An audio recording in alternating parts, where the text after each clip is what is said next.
Warning: contains adult content including harsh language, violence, and sexual themes, and may not be suitable for people under age 17. Do you live alone? Nathaniel asked. Damien walked over to a cupboard and started taking out totes of different art supplies. Right now, yes, he replied, taking things out of the totes. My dad is on vacation. Lucky him, Nathaniel laughed, sitting on the floor where Damien was sitting up. Shouldn't we work at a table? I prefer to work on the floor. It allows me to get closer to the paper. I have this slab of marble here specifically for a substitute hard surface. Okay, said Nathaniel. So, do you have any ideas on what we're going to draw? Damien laughed. Oh, yeah, he said. We have so many differences. This is going to be an elaborate piece of work. Nathaniel waited for Damien to go on. When he didn't, he tilted his head expectantly, raising his eyebrows. And, he urged, I figured we'd do a sort of yin-yang thing, he replied. Monochrome is a very admired style in art. It also describes us perfectly. You're the white half, and I'm the black half. Metaphorically, how would you describe the little eyes on the yin-yang? Nathaniel inquired. I believe that the black eye on your half is the small portion of yourself that's coming out of your comfort zone and becoming a tiny bit more reckless, Damien replied. Same for your half? Asked Nathaniel with a smirk. Have I transferred some of my honesty to you? Damien stared at him for a moment, and then smiled. That wasn't his usual smile, however. It was kind, sincere, and gentle. If you did, I wouldn't admit it, he cooed. Nathaniel felt his stomach give an involuntary leap. All right, let's get started. Just follow my instructions and your shitty drawings may pass as abstract instead of terrible. They each grabbed a pencil and began to draw on the large 11 by 18 poster board Damien had selected. Nathaniel followed Damien's directions to a T. He pointed to certain areas and instructed him to draw a specific thing in that spot. Nathaniel found himself slightly jealous of how fantastic his drawing skills were, and Nathaniel rarely felt jealousy. After several hours, they were finally done with sketching. Damien picked up a black marker and then handed one to Nathaniel. Now we trace over them, he said. Can't you just do it? You seem to enjoy this more than I do, said Nathaniel. Nope, we gotta work together. This is an equal partnership. They continued with the picture. After a short time, Nathaniel decided to start a conversation. Your drawings are very well done, he said nervously. Damien paused and set down his marker. Don't try to force conversation, he said quietly. Nathaniel flushed, and he set his marker down beside Damien's. I'm sorry, he said, looking away. I just don't want to sit in silence. It's uncomfortable. I understand, said Damien. And that's fine, but it sounded so artificial. I didn't mean it that way, said Nathaniel, looking back at him. Let's focus on getting this done, and then we can do whatever you want. Nathaniel nodded and reached for his marker just as Damien reached for his. His pale hand gently touched Nathaniel's. They both jerked their hands away, and their cheeks turned red. After a moment, Damien smiled and said, Ladies first. He gestured to the markers. Nathaniel slowly took one, still feeling embarrassed. Damien suddenly let out a loud laugh, making him jump. You just responded to being called a lady! What? Said Nathaniel, frightened by the sudden outburst. You did! You're a girl! Shrieked Damien. Miss Goody-Goody. Nathaniel glared, throwing his marker at him, which bounced off his forehead. Damien stopped laughing, picked up the marker, and started tapping Nathaniel on the head with it. Damien, stop it! He shouted, trying to push him away. Damien let out a playful growl and forced Nathaniel to the floor, pinning him with his knees and continuing to tap. Say please, he laughed maliciously. Nathaniel struggled, trying to dodge the marker. I will not! He exclaimed. Come on, Nate, Damien hissed. Goody-Goody's gotta ask nicely. I told you never to call me that! Nathaniel bellowed, and with extraordinary strength, forced Damien off of him and into the wall. Damien's smile was gone now, and he was staring at Nathaniel, who had stood up, fury in his eyes. He radiated powerful anger so intensely, Damien was almost afraid of him. Whoa, he said calmly. Okay, I'm sorry. You did tell me not to, and I didn't listen. I'm going to rip your throat out, Nathaniel hissed, and Damien stood up. They stared at each other for a moment, and then he smirked, his red eyes brightening with excitement. Bring it. Nathaniel shot forward with tremendous speed, slamming Damien against the wall. As they looked into each other's gaze, Damien noticed that Nathaniel's blue eyes were much brighter, almost as if they had lit up. However, Nathaniel knows the same thing about Damien's eyes. Finally, Damien pushed Nathaniel away and punched him in the gut. Is that all you got? He spat, advancing again. Nope, replied Damien. He rushed forward, matching Nathaniel's speed, and ended up knocking him over the couch, Damien falling with him. They fell on the cushions and started scrabbling at each other, Nathaniel trying to choke him, and Damien attempting to claw at his face in return. I hate you, Nathaniel croaked with difficulty. I hate you more, Damien said through clenched teeth. Finally, Damien was able to get a hold of Nathaniel's wrist and pin them to the couch. Why the fuck are you so sensitive about people calling you that? Nathaniel paused, and the light in his eyes seemed to have gone out. Damien loosened his grip, but remained on top of him. Suddenly, Nathaniel closed his eyes as tears began to spill out. Damien was completely shocked, and his hand automatically wiped the tears away. What's wrong? Nate, said Nathaniel quietly, was what my mother used to call me. Damien's expression fell. He was ashamed of himself.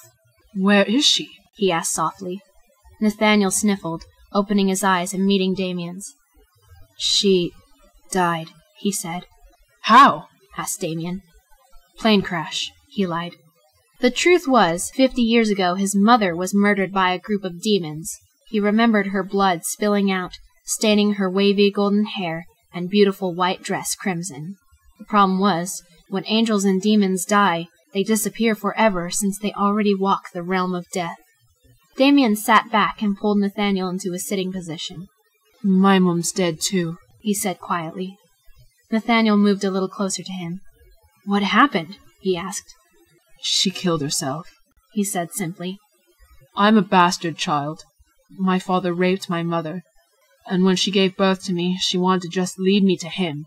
But he forced her to stay. She lived many years in misery while living with us, and she just couldn't take it anymore. She drowned herself. Nathaniel was speechless. That's terrible, he whispered. No offense, but your father sounds like a horrible person. You don't know the half of it, he said, looking away sadly. Nathaniel hesitated, then suddenly threw his arms around him. Damien flinched, unsure of how to react. I'm so sorry, said Nathaniel, hugging him very tightly. No one should have to live with that. No one should suffer as much as you and your mother. Damien clenched his teeth, feeling a lump in his throat. He slowly wrapped his arms around Nathaniel, hugging him back. Every day I'm reminded that I was a mistake, he muttered. You're not a mistake, Nathaniel replied soothingly. You were unplanned. There's a difference. But I'm not meant to be alive. Don't say that! Nathaniel pulled away from Damien, looking desperate for him to understand. You're here for a reason. You're here because God has a purpose for you. Yeah, well, Satan has a purpose for me too, said Damien angrily. And he wants me to make everyone's lives miserable. He was trying very hard not to cry now. You don't have to listen to him if you don't want to, said Nathaniel. I'm not trying to convert you to Christianity, but I am trying to let you know that destinies can be changed. It's hard to believe you, said Damien. Think about what's right for you. What makes you happy? He thought for a moment, and then he smiled weakly. You're kinda making me feel a little happy, he admitted. Nathaniel blushed again. Well, that's a big thing considering you hate me so much, he said. Damien laughed softly. I hate everything, he said dismally. Perhaps you shouldn't take me so seriously. Don't call me Nate again. I won't.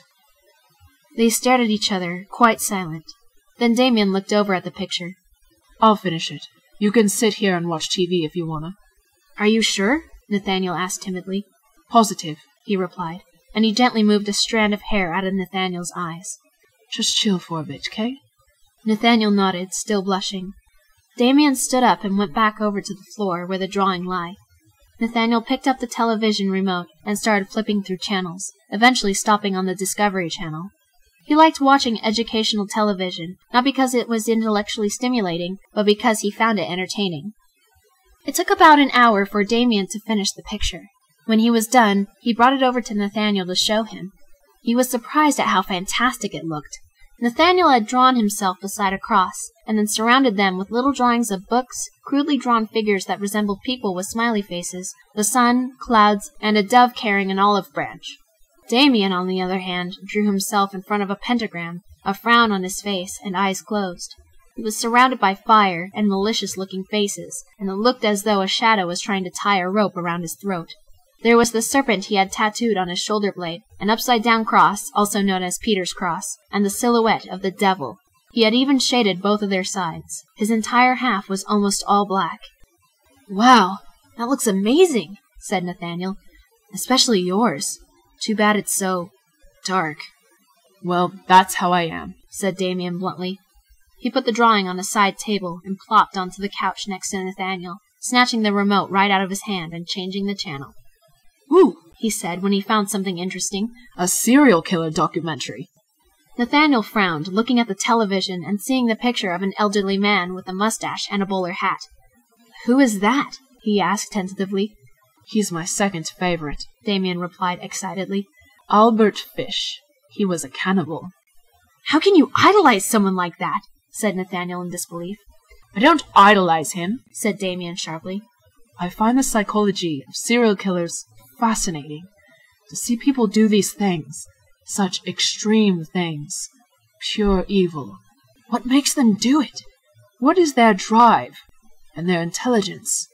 Truly captivating." Nathaniel was silent, not sure if he wanted to ask the question he was thinking of. He decided to just go for it. Who's your first favorite?" Damien had a sort of glint in his eye, the kind like when a kid sees a little bunny rabbit for the first time. "Jeffrey Dahmer," he said softly. "He too practiced cannibalism, as well as drugged his victims, all male, and then released his sexual desires upon their unconscious bodies. He even tried to create sex zombies by drilling a hole into their skulls and pouring hydrochloric acid to corrode their brains. Nathaniel listened, horrified. When he killed, he'd dismember the bodies, disembowel them, practice necrophilia on them, and ate parts of their flesh. A creature of ultimate sin, Dahmer." "That's horrible," Nathaniel whispered. "I know, isn't it?" he said with a smile.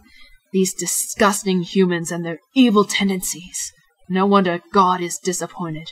They're disgraceful, but I get a sick pleasure seeing them ruin their lives with sin, discord, and chaos." They were silent for a moment, the only sound coming from the narrator on the television. After a moment, Damien looked at Nathaniel. "I've sort of always wondered what human flesh tastes like, but I'm not stupid enough to go hunt someone down and just eat them. I'd want consent." "Who the hell would let someone take a bite out of them?" said Nathaniel incredulously. "A masochist," he replied. "Or a very devoted friend." He suddenly switched the television off and faced Nathaniel. "Someone who'd want to be very close to you." "What are you saying?" he asked shakily. "If you give me permission, I'd like to try you." Nathaniel backed away slightly. "I don't think I'm comfortable with that," he said. "Just let me bite a little," said Damien in an enticing voice.